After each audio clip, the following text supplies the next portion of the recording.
Hello, what's up mga ka-J-Vlog? Welcome ulit for another content. And for today's video, ayan, magpa-phone comparison tayo between the Infinix Smart 20 versus the Oppo A6X. Ano kaya ang perfect na smartphone para sa inyo?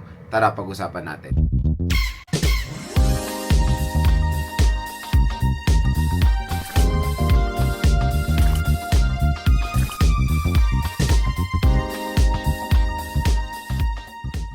So ayan, for today's video, itatackle natin or for phone comparison natin yung dalawang budget smartphone na pwede nyo ma-purchase ngayong 2026, which is the Infinix Smart 20 and the Oppo A6X. So itong dalawang smartphone na to ay sobrang mura. Kumbaga, pasok na pasok sa budget ng mga consumers natin. Kasi usually, alam nyo naman ngayon, yung mga consumers natin, kumbaga, pag bumibili ng smartphone, ang main priority nila is yung presyo talaga. So, ito, magandang i-recommend sa inyo mga idol. Kasi, kumbaga, when it comes sa price, etong dalawang smartphone na to, napaka-affordable lang. Ano nga muna ba SRP nila? The Oppo A6X mga idol, the 4GB 64GB neto, hindi ako nagkakamali, ang SRP neto is usually nasa around 6.5 for the 4GB 64 and the 4GB 128 is 8,000 pesos. Pero magandang balita kasi dito sa ating view products. So tap mo yung video, view products, may lalabas dyan. Mura at bagsak presyo lang dyan ang Oppo A6X. Pwede siya makuha at a possible price sa 4 to 5,000 pesos. That is 4GB 64 and 4GB 128. While the other hand, the Infinix Smart 20 for the SRP niya, 4.5 for the 4GB 64 at 4GB 128 it's 5.5. Pero magandang balita nga dito rin sa ating view products. So tap mo yung video, view products, pwede nyo rin makuha ng 4,000 pesos lang ang Infinix Smart 20. Again, dito lang yan exclusive sa ating YouTube video kasi meron pong special voucher na naghihintay sa inyo upon checkout sa mga devices na to. So dito sa ating video, bibigyan ko kayo ng linaw kung ano ba ang maganda, ano ba ang advantages sila sa isa't isa para sa mga consumers na naghahanap ng budget smartphone ngayong 2026. Mas mga ka-J-Vlog is gusto ko i-share sa inyo yung mga advantages sila sa isa't isa. Unang-unang pag-usapan natin is yung overall display. Pagdating sa display, hindi sila nagkakalayo ng screen size. Both smartphone ay merong 6.7 inches. Maliit lang mas malaki lang ng konti ang Oppo A6X dahil 6.78 inches siya, while the Infinix Smart 20 is 6.75 inches. Same din na punch hole display na which is all goods yan. Same din na 120Hz refresh rate, pero ang talagang nilamang ni Oppo A6X is yung needs of brightness. Si Oppo A6X kasi ay merong needs of brightness na up to 1100 nits of brightness. Ang Infinix Smart 20 I think usually around nasa nasa 700 lang siya or mga ganung power lang, below 1000. Pero dito sa Infinix sa Oppo A6X mga idol, beyond 1K nits of brightness. Kumbaga mas hinigitan niya pa yung mataas na nits of brightness na nakikita na natin sa Oppo A3X. Kaya kung navigating lang naman ng pag-uusapan, maganda talagang i-recommend ang Oppo A6X kasi matik pag nasa outdoor kayo, kitang-kita nyo ng very clear yung inyong smartphone ng kahit na nasa todo brightness siya tapos sobrang direct yung sunlight, talagang maganda pa yung kanyang kakalabasan. Kumbaga sa Infinix Smart 20, it is not too bright, not too low, nasa average level lang siya. Kaya for me, when it comes sa display, both maganda naman, pero may ilalamang or panalo lang ng konti ang Oppo A6X. Operating system, matik, I'll give it to the Infinix Smart 20 dahil hands down sa Infinix na finally tinanggal na nila yung Go edition ng smartphone nila. So it is Android 16 na to out of the box. Full Android po ito. While the Oppo A6X is Android 15 out of the box. Pero kung itatrack nyo yung record ng kanilang software update, syempre may track record si Oppo, lalo na sa A3X sila. Pero sobrang tagal, parang 2 years ata or after 1 year nagkaroon ng software update. Tapos dito sa Infinix Smart 20, wala tayong ganun ka-track record So kumbaga pag i-base natin siya, ngayon, advantage talaga yun ng Infinix dahil out of the box, hindi na kayo maghihintay kung ma-update pa siya or not.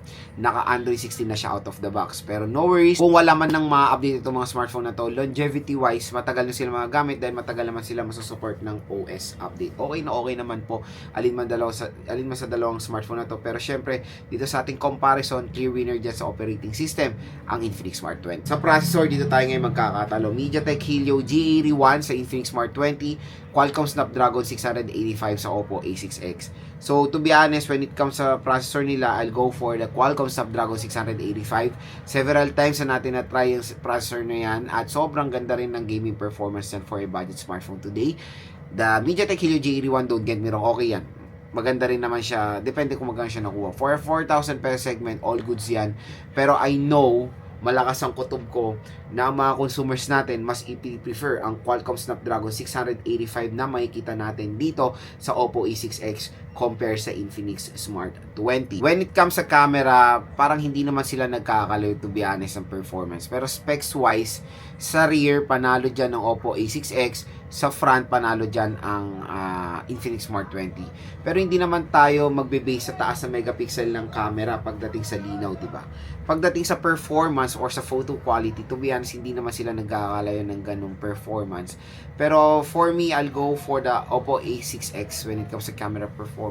Mas okay or mas clearer yung napo-provide niya photo compared sa Infinix Smart 20. Pero again, don't get me wrong, the Infinix Smart 20's camera is okay naman for its price. Pero comparing these two smartphone, mas ipiprefer ko ang camera ng Oppo A6X. Pagdating naman sa RAM at ROM, pareho lang naman sila ng storage na ma-offer 4GB 64 at 4GB 128. Pero as you can see, when it comes sa kanilang price point, mas mahal lang ng konti ang Oppo A6X.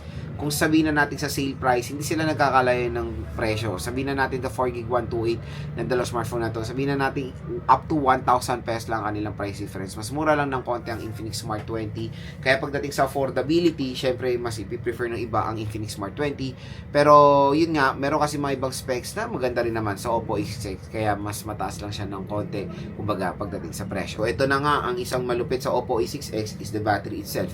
6,500 mAh battery capacity tayo compare sa Infinix Smart 20 na 5,200 mAh battery capacity. Ito, don't get me wrong, the battery capacity of the Infinix Smart 20 mataas yan. Wala akong masasabi naman dyan. Pero syempre, when it comes sa comparison natin, kino-compare nga natin mas panalo dyan ang Oppo A6X dahil 6,500 mAh siya. So, mas better yung battery performance niya. Kumbaga, mas matagal siya malolobat compared dito sa kabila or sa Infinix Smart 20. And syempre, the charging rate, mataas lang din siya ng konti compared sa Infinix Smart 20. 10 watts sa Infinix Smart 20 na hindi talaga acceptable in today's market.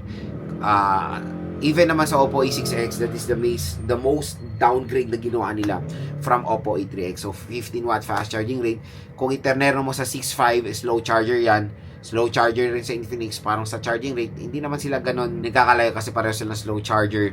Pero pagdating sa battery, syempre panalo-panalo dyan ng Oppo A6X when it comes sa battery performance and of course sa battery capacity. Sa design naman, ito parang silang nagre-resemble sa iPhone. The Oppo A6X is more on identical sa base model ng iPhone, and the Infinix Smart 20 parang ginawa nilang silhouette ng 17 Pro Max. Pero both smartphone, especially yung Infinix Smart 20, the Sunlight Orange is kumbaga attractive, eye-catching siya. Sa design naman ng Oppo A6X, ganun din, napakaganda rin. Kaya kung sa design and aesthetic lang ang pag-uusapan, both smartphone nagustuhan ko. Wala naman akong masasabi. Panigurado, alin man dito sa dalawang smartphone na ito bibili nyo, pagdating sa design and aesthetic, magugustuhan nyo siya. Ergonomics and build quality, mas maganda lang ng konti syempre ang Infinix Smart 20 kasi mas maliit ang kanyang battery capacity. While the Oppo A6X, dun din ako nagulat, 6.5 siya pero hindi siya ganun kabigat. Yung protection ng water nila, water protection is same din naman, IP64 water and dust resistant, so wala naman tayong pinagkaiba when it comes sa ganyang scenario. Both smartphone can handle raindrop scenarios, accidental spillage or accidental drop sa tubig. Pero again, it is not advisable to submerge it sa water literal kasi medyo mababa pa ang kanyang IP rating for that kind of scenario. IP67, 68, and 69 ang mga acceptable rating sa mga ganyan. Pero 66 pababa, ano lang sila, certain kind of pressure na protection. Pero at least, sa mga mura nilang presyohan, meron silang mga protection sa ganyang mga sa mga ganyang events, kumbaga. So yun mga ka-J-Vlog, so far yung kanilang advantages sa isa't isa based on my observations sa specifications sila. Syempre, for me lang, clear winner dito ang Oppo A6X dahil mayroon siya mas better na mga specifications na mo offer compare sa Infinix Smart 20. So again, hopefully nakatulong itong mga sinabi ko sa inyo kung nagde-decide kayo between dito sa dalawang smartphone na to. Mga ka-J-Vlog, nandito na tayo sa conclusion ng video. Ang pinaka main question, Lods, ano ba ang maganda talagang bilhin? Infinix Smart 20 ba or the Oppo A6X? To be honest, both smartphone napaka-solid, napakamura at napakaganda ng specs for its price. Pero syempre comparison to, mangingibabaw ang isa dito. Analysis natin sa kanyang specification, mas maraming mo-offer na mga gandang specs ang Oppo A6X. Kasi pareho nga lang naman sila ng RAM at ROM eh. Pero don't get me wrong, alam nyo yun, nasa budget side na talaga kayo. At hindi na kayo makapagdagdag or kurot ng konting budget. Infinix Smart 20 is good to go rin naman for an affordable version. Yung mga ginagawa rin ng Oppo A6X, magagawa rin naman ng Infinix Smart 20. Kumbaga sa A6X, medyo merong mas kaunting mas magagandang specification na ma-offer. Sa mga nagtatanong, 64GB loads, okay pa ba yun ngayon 2026? Depende syempre kung magkano siya nakuha. Kung nakuha nyo ng SRP ang Oppo A6X, wag nyo balakin kunin to ng 6.5 pag 64GB. It is not enough or hindi worth it bilhin siya. So kung makuha nyo siya ng 4 Plus, which is yan naman ang sale prices online, medyo mas okay siya. Kaya kung gusto nyo siya makuha ng mura, tap mo yung video. May lalabas dyan sa gilid ng video natin, view products. Dyan kayo bumili ng Oppo A6X at ng Infinix Smart 20 dahil bagsak presyo lang po dyan.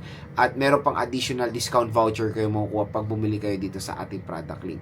So for me, sa ating phone comparo, clear winner dito ang Oppo A6X. Pero hindi ko naman sinabi pangit ng Infinix Smart 20. Affordable siya, napakalupit, at ang dami niya ring naging upgrades compared dun sa kanyang predecessor na a must buy din sa mga consumers natin na nandoon sa budget side na perspective. So again mga ka-J-Vlog, inyo pa rin yan, nasa preference pa rin yan kung ano man ang gusto nyo.